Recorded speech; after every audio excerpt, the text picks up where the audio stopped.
মাঝে মাঝে আমরা ভাবি, মাঝে মাঝে অবাক হয়ে যাই, মাঝে মাঝে আবার টাসকি লেগে যায় যে আমরা মহিলারা কোন জাতের। মহিলারা কোন জাতের? এই মিডা না চুক্কা না জল না ঠান্ডা না গরম না পানি না সবজি না কিটা কইতাম। কিটা কইতাম মানে সকাল থেকে শুরু হয় রাত 12টা পর্যন্ত। তো সকাল থেকে রাত পর্যন্ত শুরু হয়ে যায় সংসারে প্রত্যেকটা মেয়েরা, তারা কোনটা যে তারা নিজেরা জানে না।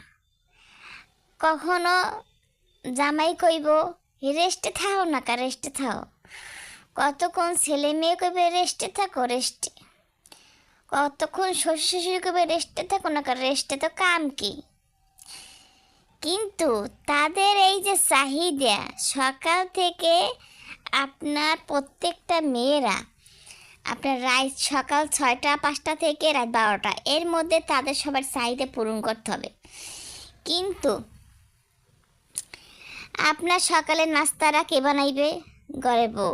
তাদের কোনো ঠান্ডা নেই। দুপুরে রান্নাটা কে করবে? ঘরে বউ। থালা বাসন কে ধুইবে? ঘরে বউ। রান্না কে করবে? ঘরে বউ। বিকেলের নাস্তাটা কে বানাইবে? ঘরে বউ। রাইতে খাবার দেবে কে? ঘরে বউ। বিছনি গুছাইবে কে? ঘরে বউ। কাপড় ধুইবে কে? ঘরে বউ। থালা বাসন ধুইবে কে? ঘরে বউ। কোড়াকাড়ি করবে কে? ঘরে বউ। বাচ্চাদের কাপড় চোপড় ধোয়া গোসল করা তা করবে কে? ঘরে বউ। বাচ্চাদের খাওয়াইয়ে রেডি করাই দেওয়া করবে কে? ঘরে বউ। আপনার স্বামীর বাসা না যাওয়া পর্যন্ত তার পান কন, তার সুপারি কন, তার নাস্তা কন, তার চা কন, তার হেইডা কন ওইটা কন, তাদের কেটা করে বউ। এই যে আমি কতগুলো এলোমেলো করে করছি না, আমার ভিডিওটাই যে এলোমেলো বলে কেন তুলে ধরছি এই কারণে, বাইরে বাই। এই যে বউটা রেস্টে কখন নেবে? বউটা কখন রেস্ট নেবে? এ তোমাদের এক বিষয় কথা, রেস্ট নেওয়া কর না, রেস্ট নেওয়া। ছেলে মেয়ে চলে যাইবে স্কুলে, কবে আর হুই থাকতে পারো না? তা শুইয়ে যে থাই দুপুর রান্নাটা করবে কে? কাপড় চোপড়গুলো ধুইবে কে? ঘরটা কে মুছবে? এখন তো বউ করবে। তো বউ রেস্টে নেবে কখন? এই যে যত শীত বন্যে গেছে, যত তুফান যাইতেছে, যত কিছু হইতেছে, যত ঠান্ডা পড়তে আছে, সবাই শীতটা হলে কি কোনো বউর কোনো মেয়ে ঘরে ঠান্ডা আছে? হেদে কি ঠান্ডা লাগে? না লাগে না। সব লাগে, সবাই লাগে ঠান্ডা। ঘরে বউর কি কোন ঠান্ডা লাগে? কখনোই লাগে না। যখন বউটা অসুস্থ হয়, ঘরে মেয়ে বউটা যখন অসুস্থ হয়, বিশ্বাস করবেন না, তখনই দেখা যায় ঘরে ভূমিকম্প লাগছে। ভূমিকম্প লাগছে গো, ভূমিকম্প। বলে কিনলে ভূমিকম্প লাগে? ওই মেজাজ যত আছে বাচ্চা গাছের উপরে দেখাইব।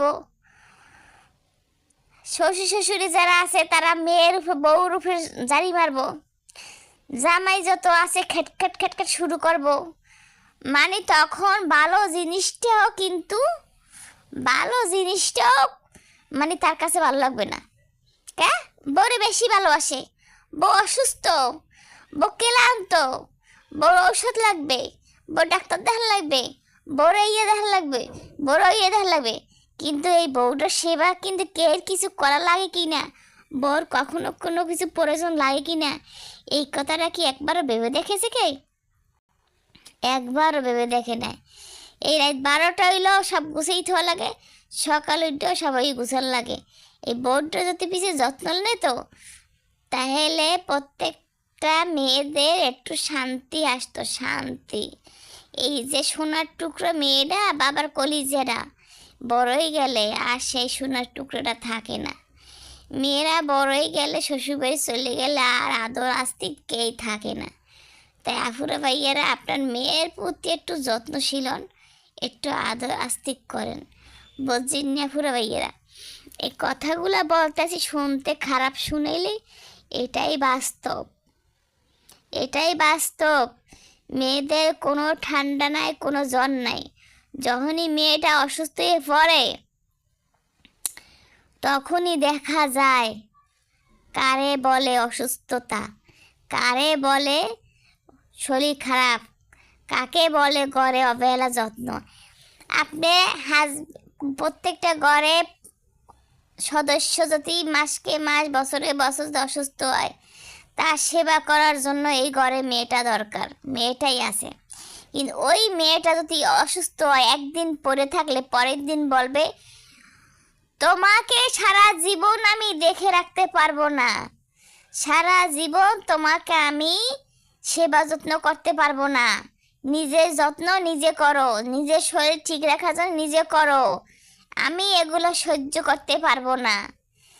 এই কি বলে মেয়েদের জীবন। কথা তিতে হইলেও কথাটা বাস্তব, কথাটা যদি তিতে হয় কথাটা তারপরও বাস্তব। সকাল থেকে দুপুর পর্যন্ত নাস্তা, রাত থেকে বিছানাটা ঠিক করা পর্যন্ত এই মেয়েটাই সব কিছু দেখাশোনা করে। এই মেয়েটার প্রতি আপনারা যত্ন নেবেন না, তা নেবেন কার জন্য? পরের বাড়ি মেয়ে, পরে মেয়েরই মেয়ে ভালোবাসা পাওয়াটা এত সহজ না, এতটা সহজ মনে করিয়েন না। একটু পরে মেয়ে না করে নিজের মেয়ে নিজে মেয়ে মনে করেন।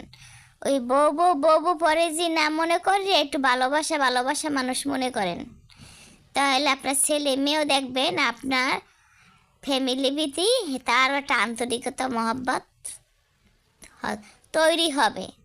এই যে এখনকার যুগে মাই বলা মোবাইল নিয়ে পড়ে থাকে, এর কারণ কি জানেননি? ওই যে বড়গুলো দেখে যে মার প্রতি অযত্ন, এই জন্য তারাও সংসারের প্রতি অযত্ন তৈরি হয়। তো এই জন্মে না, পরের জন্মে 7 জন্মে থাকবে না।